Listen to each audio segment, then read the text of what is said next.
In part one of our story, the council in Nicaea in 325, they had come up with a creed, and that creed included the word homoousios, of one substance, to show that Jesus Christ really is God. Not everyone agreed. A large middle group did not really like the word homoousios, and there were also 6 who really did not like that word included in the creed at all. And this is a continuation of that story. So I'll repeat the last line of part 1. Bishop Alexander and Athanasius listened with joy. The word homoousios would protect the truth about Jesus Christ. You should have your booklet ready so that you can write the definition of the word homoousios and homoousios. Actually, the definition is already in your booklet, but a little explanation is needed on page 3 of your booklet. Emperor Constantine watched carefully as the bishops and priests and deacons came forward to sign their names under the creed. He hoped everyone would sign. Then the arguments would be over and there would be peace in the churches of his empire. 22 men did not come forward to sign. They did not want the word homoousios. They wanted another word instead, a word with one more letter in it. They wanted the word homoousios instead.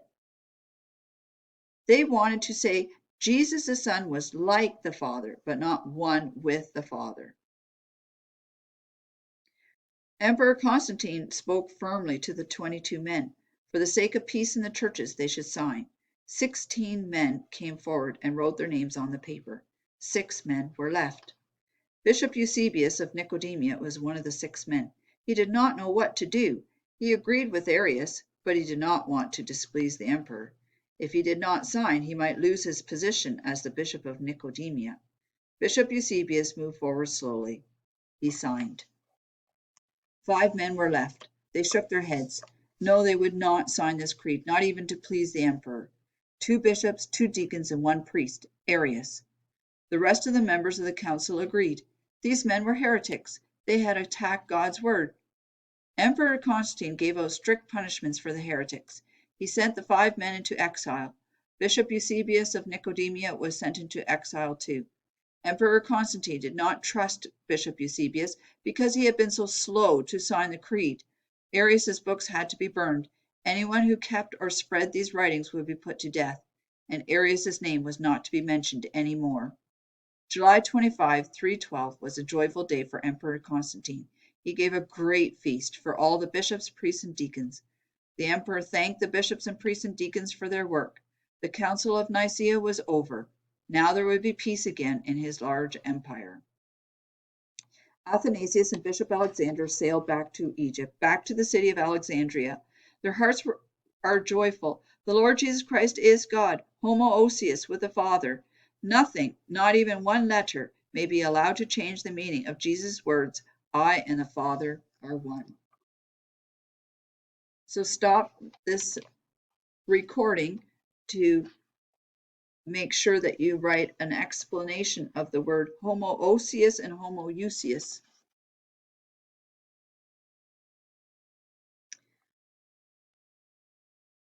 Emperor Constantine frowned as he listened to the letter from Bishop Eusebius of Nicomedia.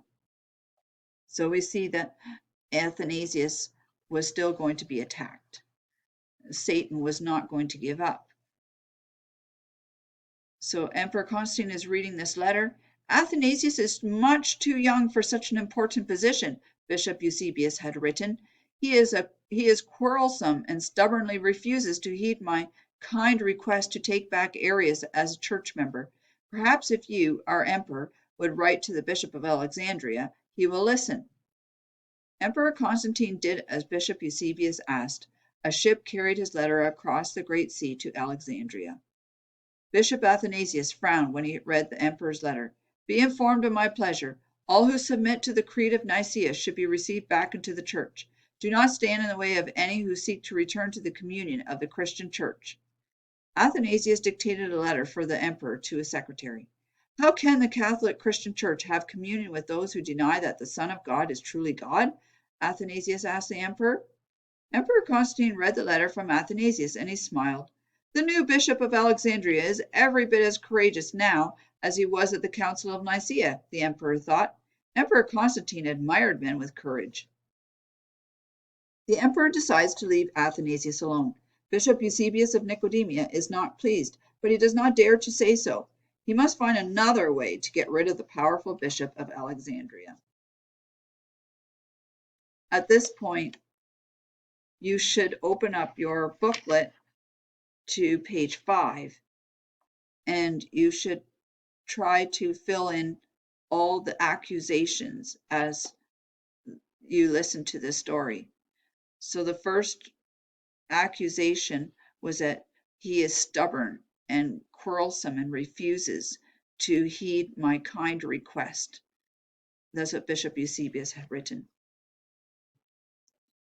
Emperor Constantine was surprised to hear complaints about the young bishop of Alexandria. At first, the emperor ignored what he heard, but the complaints continued. Finally, the emperor ordered the church leaders from the eastern provinces to have a meeting in the city of Tyre. You probably remember from the Bible that the city of Tyre is above Caesarea in Palestine. Let the bishops decide if Athanasius is guilty of all the accusations, the emperor commanded. Bishop Athanasius obeyed the emperor's orders and set out for the city of Tyre. He took 47 bishops from Egypt with him. 55 bishops from churches in the eastern provinces had been invited. Almost all of them were Arians. The bishops and their attendants took their seats as the meeting began. All, that is, except for Bishop Athanasius. He remained standing, like a prisoner in a courtroom. Old Bishop Petaman watched and listened as the judges were chosen. Trembling with grief and anger, he stood up. He could keep still no longer. All the chosen judges were Arians. All were enemies of Athanasius. His single good eye searched out the man who was able to make up such an evil plot. Petaman pointed an accusing finger. Do you sit there to judge the innocent? You and I were once in prison together. I lost an eye and the use of my leg. How did you escape without a scratch? All eyes followed Petaman's accusing finger. His face a dark red, Bishop Eusebius of Nicodemia replied angrily, I have heard of your pride, Petaman, and now I know it is true. The Arian bishops nodded their heads in agreement. Petaman sat down, shaking his head sadly. There would be no justice this day. The trial began. Athanasius listened calmly to the list of charges against him. He had heard them before. None of them were true. Now we come to the most serious of the charges against Bishop Athanasius, the leader of the meeting announced. We have certain proof that Bishop Athanasius is not only guilty of the murder of Bishop Arsenius, but also of sorcery.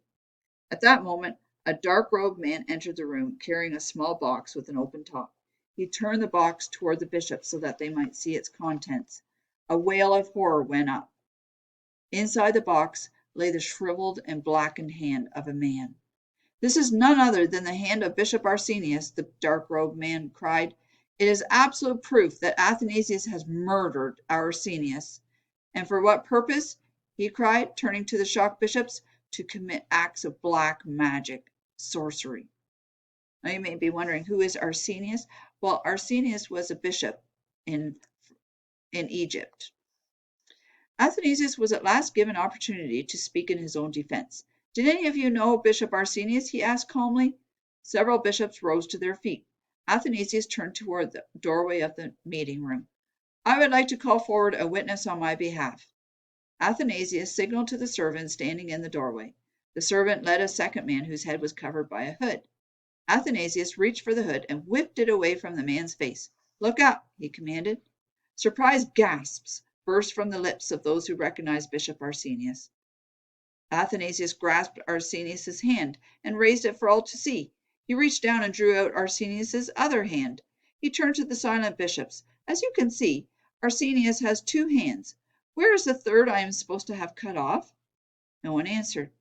With a twinkle in his eye, Athanasius said, Do you not see, brothers, that God has created man with only two hands?